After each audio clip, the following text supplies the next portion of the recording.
한국 방산의 성장을 달갑지 않게 생각하던 독일의 방산 상황이 점차 위기에 내몰리고 있습니다. 세계 최강 전차 군단으로 군림하던 독일이었지만 최근 30년간 점차 뒤처지고 있다는 게 현실입니다.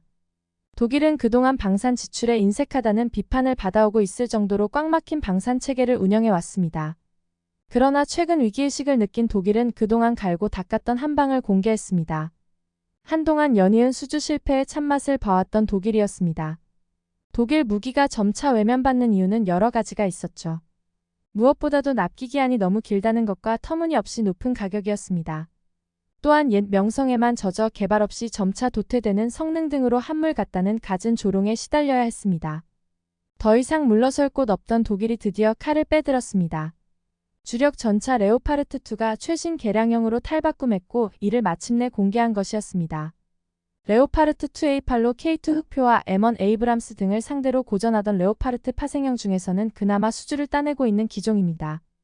레오파르트2는 유럽 전차의 자존심이라고 불렸으나 언제 그랬냐는 듯 순환을 겪고 있었죠. 하지만 드디어 한국에 제대로 된 반격을 하겠다고 기회를 모색했습니다. 하지만 정작 공개 직후 독일은 부정적인 여론이 더욱 강해지고 있다고 하는데요. 어떤 상황인지 살펴보겠습니다. 상부 공간이 없어 APS를 측면에 다느라고 포탑 옆이 툭 튀어나오는 구조가 되었습니다. 또한 포탑 전면이 잘 뚫린다는 문제를 해결하려고 장갑을 추가하다 보니 포탑이 앞으로도 길어지게 된 모습을 확인할 수 있었습니다. 과거 개량 과정에서는 포탄 적재 버스를 추가하기 위해서 뒷부분도 길어진 적이 있었는데요. 결국 레오파르트2 초기형과 비교해보면 포탑이 전후좌우 등 전면이 전부 늘어나 버렸습니다. 이는 단순히 디자인이 바뀌었다는 문제로 끝나는 게 아니었습니다. 무기로서의 실용성 자체가 떨어졌다는 평가가 난무하고 있었습니다. 뿐만 아니라 경량화로 트렌드가 바뀌어가는 상황을 역행한다는 비판을 피할 수 없었습니다.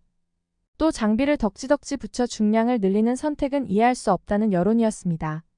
이런 상황에 이제 막 세상의 모습을 드러낸 레오파르트2A8의 계약에 문제가 생겼다는 소식이 들려왔습니다. 여기에 더욱 최악은 그 계약이 한국의 K2로 넘어가기 일보 직전이라는 소식이었습니다. 최근 해외 유력 군사 매체인 디펜스 뉴스에서는 독일과 이탈리아가 기술이전을 둘러싼 연이은 논란으로 계약 파기 직전이라는 소식을 전했습니다. 원래 이탈리아와 독일은 전차 사업에 있어 서로의 든든한 지원군이었습니다. 이탈리아는 아리에테라는 전차를 스스로 개발해 운용할 정도로 나름의 전차 개발 노하우를 지니고 있는 나라였습니다. 하지만 냉전 이후 유럽의 군축의 물결이 일면서 새로운 전차를 개발할 만큼의 필요성을 느끼지 못하며 점차 쇠퇴의 길로 접어들었습니다. 하지만 그렇다고 해서 군 현대화까지 포기할 수는 없는 상황입니다.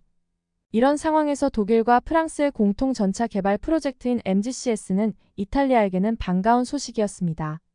이탈리아는 유럽 전차를 이끌고 있는 독일과 방산 기술이 어디에도 뒤처지지 않는 프랑스와의 프로젝트라면 성공이 보장되어 있다고 믿었습니다. 이 프로젝트에 관심을 가진 건 이탈리아뿐 아니었습니다. 폴란드에서도 프로젝트에 참여하고 싶어 했습니다. 하지만 독일은 이탈리아를 선택했는데요. 당시에는 양국의 희비가 엇갈리는 순간이었습니다. 2020년 폴란드는 프로젝트 참여가 거부되면서 빈손으로 돌아섰습니다. 이탈리아는 독일로부터 최신 개량형 레오파르트2A8과 MGCS 사업 참여를 약속받았습니다. 하지만 그 이후 상황은 180도 다르게 흘러가고 있었습니다. 그로부터 2년 후 독일에게 버림받은 폴란드는 한국과의 새로운 파트너십을 체결하고 있습니다. 그리고 폴란드는 한 번에 무려 1000대 규모의 K2 전차 구매를 약속했습니다. 한국 또한 특유의 재빠르게 움직이는 특성에 따라 빠르게 납품을 시행하며 폴란드에게 큰 만족감을 선사해 주었습니다. 반면 이탈리아의 상황은 달랐습니다. 이탈리아는 MGCS 프로젝트 합류 자체를 거부당한 데다가 레오파르트2A8 도입조차 물 건너가고 말았습니다. 그런데 애초에 MGCS 사업은 참여국의 신뢰가 없어 흔들리고 있었습니다. 독일 내부에서는 KNDS사로부터 주도권을 가져오지 못한 라인메탈사가 별개의 4세대 전차 사업을 구상 중이었죠. 또한 프랑스도 독일을 신뢰하지 못해 사업 존속 여부를 고민하고 있었다는 사실이 공공연하게 알려져 있었습니다. 그 와중에 한국은 계속해서 유럽 시장에서의 영향력을 높이고 있었습니다. 그런데 심각한 상황에서 독일의 KNDS는 이탈리아 측이 요구하는 기술 이전 및 현지 생산 비중에 불만을 가지기 시작했는데요. 이는 MGCS 프로젝트 합류를 최종적으로 거부해버리는 사태로 이어졌습니다. 이에 이탈리아는 MGCS 프로젝트 참여 전제로 거래하기로 했던 레오파르트 2A8의 도입도 취소해버리면서 두 나라의 관계는 더욱 불편해지고 있었습니다. 독일 측에서는 이탈리아가 새 전차를 제작해야 할 만큼의 지분을 주장한다고 전했습니다. 이탈리아 측에서는 반대로 독일이 표준 사양에서 1mm도 양보를 하지 않는다며 대립각을 세우고 있던 상황입니다. 한 유럽 매체는 독일이 이탈리아를 파트너로 불러놓고는 이탈리아가 자국 방위산업 육성을 조금이라도 꾀하자 곧바로 견제를 걸어서 사업을 파토내고 말았다고 비판하기도 했죠. 결국 양국은 결별 수순을 밟게 될 수밖에 없었습니다. 그런데 이미 이탈리아가 두 곳의 업체와 새로운 전차 사업을 위해 접촉을 시도하고 있다는 보도가 나오고 있습니다. 유럽 현지 매체들이 예상하는 두 곳의 업체 중 한 곳으로 독일의 라인메탈을 확신하고 있었습니다. 이탈리아가 일부러 KNDS의 국내 경쟁사에 붙어서 복수를 하려 한다는 여론이었습니다. 하지만 결국 라인메탈 역시 독일 기업이기 때문에 이탈리아의 기술 이전 요구를 받아들이기 만무했습니다. 이탈리아도 예상 가능했기에 다른 업체를 물색하고 있다고 전해졌습니다. 현지 매체들이 예상하는 그 기업은 바로 튀르키예의 오토카르였습니다. 오토카르에서 생산하는 전차는 K2 흑표의 마이너 카피 버전 파생형인 알타이 전차인데요. 이탈리아에 이해하기 어려운 행보였습니다. 알타이 전차는 최근에야 겨우 초도 양산을 시작했습니다. 그렇기 때문에 이왕 독일 보란듯이 전차를 도입하려면 이미 양산을 거쳐 수출까지 성공적으로 이룬 원본 K2를 왜 택하지 않았는지 의구심이 들 수 있었습니다. 이건 일종의 유럽 국가들의 한국 견제라고 할 수 있었습니다. 그렇기 때문에 일부 유럽 국가인 튀르키예를 끌어들였다고 해석하고 있습니다. 이탈리아 입장에서는 독일에 뭔가를 보여줘야 했습니다. 독일은 10년 가까이 전차 한 대 얻지 못하고 허송세월하게 만들었기 때문인데요. 이런 상황은 뜻밖의 한국의 호재의 상황으로 다가왔습니다. 영국이 차기 전차로 개발하고 있는 챌린저3가 전차포로 무려 5km 사격에 성공했다는 것입니다. 이게 무슨 한국과 관계가 있겠나 싶으실 텐데요. 챌린저3가 사용한 주포의 사양이 K2와 거의 동일하기 때문이었습니다.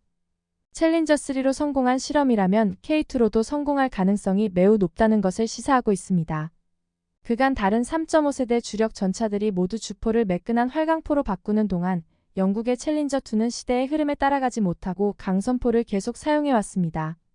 강선포는 명중률이 좋다는 장점은 있지만 강선을 타고 포갑이 새어나가 포구 속도가 낮고 이에 따라 위력 역시 약해진다는 문제가 있었습니다. 사격 통제 시스템의 발전으로 활강포도 강선포에 비해 부족하지 않은 명중률을 갖추게 되자 챌린저2의 강선포는 그저 단점만 남게 되었었는데요. 챌린저3는 이전 기종의 단점을 제거하기 위해 가장 먼저 다른 현대적인 전차들을 따라 55구 경장 120mm 활강포를 채택했습니다. 최근 영국이 이 새로운 주포를 활용해서 세계 최초로 5km 사격에 성공했던 것이죠. 전차는 직사 사격을 하는 무기체계고 어지간한 전장에서는 5km 거리까지 장애물이나 지형적 굴곡이 하나도 없는 상황이 나오지 않습니다. 한국의 K2 흑표 역시 챌린저3와 마찬가지로 55구 경장 120mm 활강포를 사용하고 있습니다. 탁월한 사격 통제 시스템 역시 갖추고 있으므로 이론상으로는 똑같이 5km 사격을 하지 못할 이유가 없습니다. 다만 문제는 국토 대부분이 산지인 한국에 5km짜리 직사 사격이 가능한 훈련장이 존재하지 않는다는 것입니다. 실사격으로 증명하려고 해도 환경이 따라주질 않았습니다. 최근 K2는 루마니아에 가서 4km 사격 실험을 완벽하게 수행했습니다. 이 4km 표적도 한국에서는 지형이 허락하지 않아 실험조차 할 수 없었습니다. 그런데 이번에 영국이 동일 규격 활강포들에 대한 대리 검증을 했기 때문에 한국은 반사 이익을 얻고 있었습니다. 더군다나 영국과 달리 한국에게는 해당 규격 주포를 오래도록 사용해본 노하우도 있었죠. 최근에는 K2가 사용하는 대전차탄에 대한 관심도 많아졌습니다. 한국의 경우 날개 안정 분리철 갑탄 소위 날탄을 직접 만들어 사용하고 있습니다. 그 품질이 기존 전차 기술력으로는 최고라고 일컬어지던 독일에 비해서도 월등하다고 전해지고 있습니다. 자원 빈국에 속하는 한반도에서 그나마 많이 나는 광물은 바로 텅스텐입니다. 그리고 이 텅스텐은 열화우라늄과 함께 날탄을 만드는 주 재료입니다. 열화우라늄의 경우 전 세계에서 미국만 사용하고 있다고 봐도 무방하기 때문에 사실상 대부분의 날탄은 텅스텐으로 만들어지고 있다고 말할 수 있습니다. 영국이 차기 전차로 개발하고 있는 챌린저3이 전차포로 무려 5km 사격에 성공했다는 것입니다. 한국은 넉넉한 텅스텐 생산량을 바탕으로 날탄의 텅스텐 탄자 기술력 역시 수십 년간 끌어올려왔고 이 부분에 한해서는 독일조차 따라잡을 수 없는 세계 최고 수준을 유지하고 있습니다. 한국산 K-79 날타는 60도 경사 복합장갑을 상대로 863mm 정도의 관통력을 지니는 것으로 알려졌습니다. 여기에 탄자 기술력으로 불규칙하지만 10% 이상의 추가 관통 효과를 얻을 수 있다고 하는데요. 그러니 대략 949.3mm 이상의 관통력을 갖추고 있다고 확인되고 있습니다. 거의 1m짜리 철판을 뚫어버리는 것과 같았습니다. 현재 대부분 전차의 성능 목표는 900mm 장갑으로 전방위 보호를 받는 러시아 T-14 아르마타의 장갑 캡슐을 뚫는 것입니다. 아르마타는 차체 전방 장갑 캡슐 안에 승무원을 전부 몰아넣고 나머지 부분은 전부 무인화되어 원격 조종되는 전차입니다. 이 장갑 캡슐을 뚫지 못하면 진정한 의미의 무력화가 불가능하다는 것을 의미합니다. 그런데 한국이 개발한 전차와 날탄이면 이게 가능하다는 것이 확인되면서 화제가 되고 있습니다. 독일의 이탈리아 MGCS 프로젝트 참여 거부로 두 국가의 유대관계가 완전히 무너졌습니다. 이후 꼭 필요한 군 현대화를 이루기 위해 한국의 전차로 눈을 돌린 상황입니다. 결국 과거 독일의 MGCS 프로젝트에 참여하고자 했던 두 나라 폴란드와 이탈리아의 운명이 엇갈리면서 서로 다른 행보를 보여왔습니다. 하지만 결국에는 두 나라는 한국이 해답이라는 사실의 뜻을 같이 하고 있습니다. 이탈리아, 스페인 등 전차 개발 사업에 있어 반독일 전선을 구축하고 있는 나라들이 늘어나고 있죠. 한국 입장에서도 전차 개발에 경험이 있는 이탈리아가 합류한다는 것은 유리한 상황일 수밖에 없습니다. 한국 방산이 전혀 빈틈이 없을 것이라고 여긴 유럽의 전차 시장까지 거침없이 영향력을 넓히고 있습니다. 계속해서 좋은 소식 들려오길 바라는 바입니다. 우크라이나에서의 전쟁이 2년을 훌쩍 넘기고 있다는 사실에 많은 이들이 놀라고 있습니다. 사실 러시아가 우크라이나를 침공한 후 이렇게 장기전으로 치닫게 될지 아무도 예상하지 못했습니다. 전쟁 초반 러시아의 일방적인 양상으로 금방 종료될 것이라는 예상이 많았죠. 이후에는 우크라이나의 대반격으로 전황이 역전될 것이라는 전망도 있었습니다. 하지만 많은 사람들의 예상과 전망은 빗나갔는데요. 현재는 누구를 위한 전쟁인지 알 수 없는 소모전만 계속되고 있는 상황입니다. 이렇게 2년 넘게 계속되고 있는 우크라이나 전쟁은 전 세계에 많은 시사점을 주고 있습니다. 무엇보다도 군사력 평가의 기준이 좀 더 추가되어야 한다는 것이었습니다. 일반적으로는 각국의 인구와 최신 무기 보유량, 국방비 지출 등을 기준 삼아 전 세계 군사력을 평가했습니다. 그러나 우크라이나 전쟁의 장기화와 양상을 통해 위의 기준 등을 삼은 글로벌 파이어파워 순위가 실제 전쟁에서는 의미가 없다는 것을 알 수 있었습니다. 그렇다면 현 상황에 맞는 군사력을 평가하기 위해서는 어떤 지표를 추가해야 할지 왈가왈부가 많습니다. 일각에서 말하고 있는 한 가지 지표를 더 추가한다면 대한민국이 중국도 넘어서 전 세계 2, 3위의 군사력을 갖게 된다고 해 화제가 되고 있습니다. 또한 러시아 침공 후 전망과는 다르게 우크라이나가 2년이 넘는 시간 동안 대응할 수 있는 이유도 설명이 가능하다고 하는데요. 어떤 지표를 가리키고 있는지 확인해 보겠습니다. 그 어떤 누구도 개전 초기에는 우크라이나가 이렇게 오랜 시간 버틸 수 있을 거라 생각지 못했을 겁니다. 쉽게 세계 군사력 순위만 봐도 누구나 예상 가능한 승패였습니다. 당시 2022년 기준 러시아는 세계 군사력 2위였고 우크라이나는 22위였습니다. 또한 러시아는 워낙 무기 강국이었죠. 그러나 우리가 알다시피 결과는 예상을 전혀 빗나갔습니다. 최근 무기가 급속도로 발전하고 있는 탓에 무기가 곧 전쟁의 승패를 가늠한다는 일각의 시각은 우크라이나에서는 완전히 이야기가 달랐습니다. 이에 군 전문가들은 우크라이나가 러시아와의 군사력 격차에도 불구하고 2년 동안 버틸 수 있었던 건 현역 병력을 제외한 예비군과 중군사 병력이 큰 역할을 했기 때문이라고 이야기하고 있습니다. 우크라이나의 군 전력 반 이상 예비군과 중군사 병력으로 이루어져 있다는 것만 봐도 충분히 이를 뒷받침하고 있었습니다. 특히 그들은 전쟁 초창기 러시아의 진군을 막아내고 반격할 때 곳곳에서 큰 역할을 해주었습니다. 대표적인 사례로 제2의 죽음의 숙녀라고 불리던 여성 저격수 차콜이 있었습니다. 우크라이나군 SNS에 의하면 차콜은 2017년 남동생이 자신을 자랑스럽게 여기도록 우크라이나 해병대에 입대했었습니다. 입대 후 칠러 반군 세력과 러시아군이 장악한 우크라이나 동부 돈바스 지역에서 싸우다가 2022년 1월 전역했다고 전해지고 있습니다. 예비군 신분으로 일상생활을 하던 차콜은 러시아가 침공하자 다시 사선에 섰고 정확한 전공을 밝히진 않았지만 적지 않은 러시아군이 그의 검지에 의해 유명을 달리했다고 하죠. 또한 한때 화제가 되었던 해외 의용군도 상당수는 예비군들이었습니다. 이들은 자신들의 신념으로 가득 차 있는 상태에서 무엇을 위해 싸워야 하는지 충분히 이해하고 있어 러시아군을 상대로 참전을 감행했습니다. 물론 최근에는 전쟁이 워낙 장기화돼 그것만으로는 한계가 있어 그동안 우크라이나 지원에 소극적이던 미국도 긴급 군사 지원에 나서기도 했습니다. 이에 반해 러시아군의 상황은 완전히 달랐습니다. 러시아군은 대부분 어린 징집병들로 구성되어 있었습니다. 그런데 그들은 자신들이 왜 우크라이나에 왔는지조차 모르는 경우가 많았습니다. 그렇기 때문에 러시아군의 사기 저하는 물론이고 어떻게 싸워야 하는지조차 몰랐습니다. 러시아군이 실수로 아군에게 포격을 가하거나 무기를 버리고 도망갔다는 소식을 여러 번 접할 수 있었죠. 심지어 무기를 우크라이나군에 가져다 바치며 항복하는 일이 많이 일어나고 있었는데요. 애초에 명분 자체가 없는 전쟁인데다 우크라이나에서 무슨 일이 벌어지고 있는지 알기에 여전히 많은 러시아 청년들이 입대를 피하려고 하는 상황입니다. 이런 부분 때문에 군사 전문가들은 국가의 군사력을 평가할 때 장비의 성능과 가용성도 필수적으로 고려해야 하지만 이에 못지않게 각 병사가 받는 훈련의 질도 중요하다고 이야기합니다. 또한 병사들이 전역하고 나서 구성된 예비군과 준군사 조직 규모도 중요한 기준이 된다고 주장하고 있습니다. 바로 이런 점 때문에 군사력 지표에서는 현역만을 군 병력으로 집계했던 것을 이제는 예비역 등 즉시 전투에 투입할 수 있는 인원까지 포함해 군 병력의 범위를 늘려야 한다고 주장하고 있습니다. 이에 따라 비주얼 캐피탈리스트는 각국의 군병력을 다시 집계해 순위를 정했습니다. 그 결과는 다소 의외일 뿐 아니라 충격적이었습니다.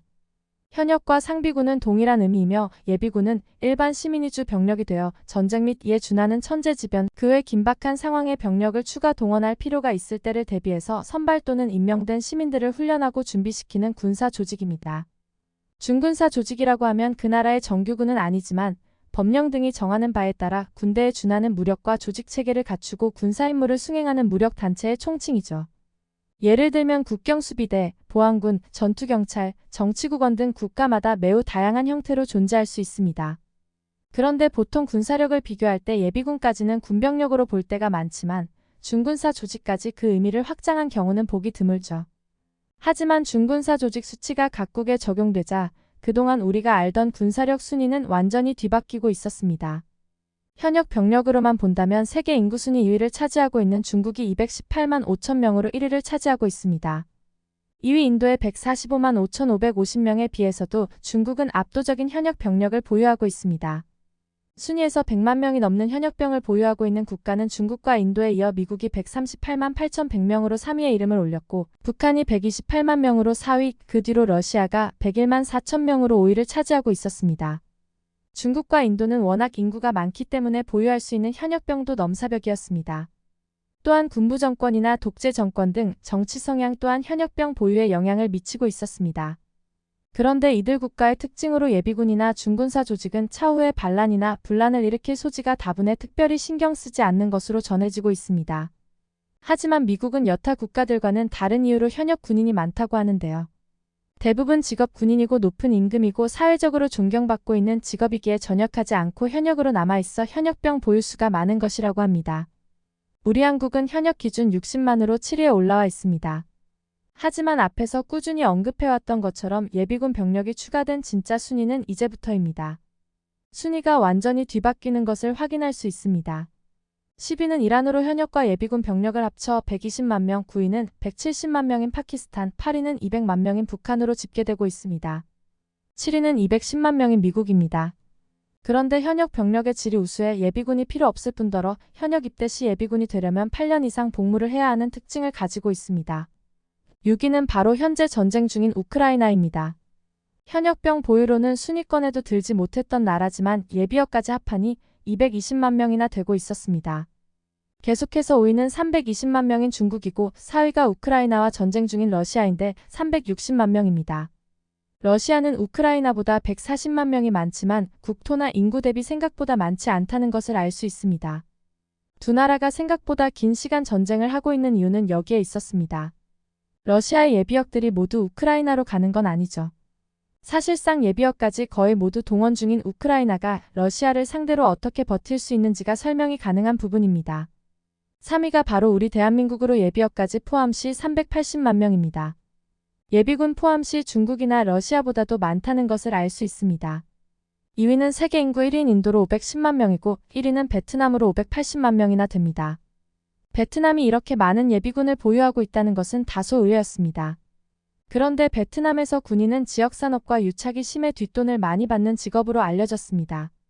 그래서 어떻게든 입대해서 짧은 기간이라도 복무하려는 경우가 많다는 것이죠.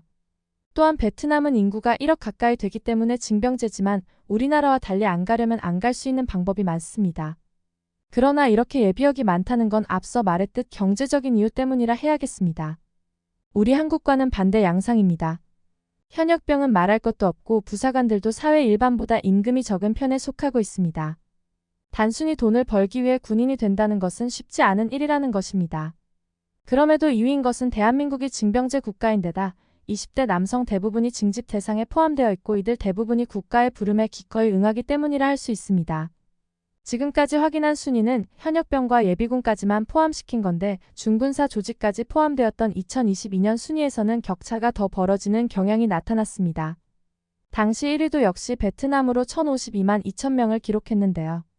경찰 등의 중군사 조직들도 워낙 비리가 만연한 탓에 선호 직종이기 때문입니다.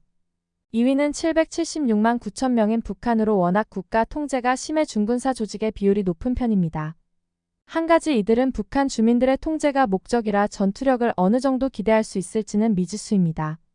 3위는 대한민국으로 671만 2,500명으로 기록되었는데요. 단 이때 순위는 작년을 끝으로 폐지된 경찰청 의무경찰과 해양경찰청 의무경찰이 포함된 거라 현재는 이보다 규모가 줄었다고 볼 수 있습니다.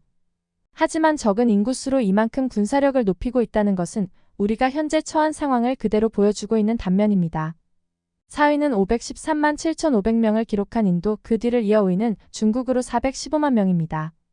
이렇게 중군사 조직까지 포함 시 대한민국이 중국과 비교해 병력 면에서 최대 270만 명까지 우위를 차지할 수 있음을 확인할 수 있었습니다. 물론 전시가 되면 중국은 인구수가 많은 만큼 더 많은 병력을 징집할 것입니다. 실제적으로는 차이가 날 수 있지만 예비역과 중군사 조직까지도 포함한 군사력 순위가 유의미하다는 것은 사실입니다. 앞서 이야기한 것과 같이 2년을 훌쩍 넘기고 있는 우크라이나의 전쟁으로 추가되어야 할 지표에 따라 군사력에 대한 재평가가 이루어지고 있습니다. 군사력 순위는 국가들과의 관계 및 국제 정세를 이해하는 데 도움이 될 수 있는 지표입니다. 우리 한국도 지속해서 군사력 유지와 강화를 위해 전략적인 계획과 정책이 잘 수립될 수 있기를 바라는 바입니다. 영상을 끝까지 시청해주셔서 감사합니다. 구독과 좋아요는 영상 제작에 큰 힘이 됩니다.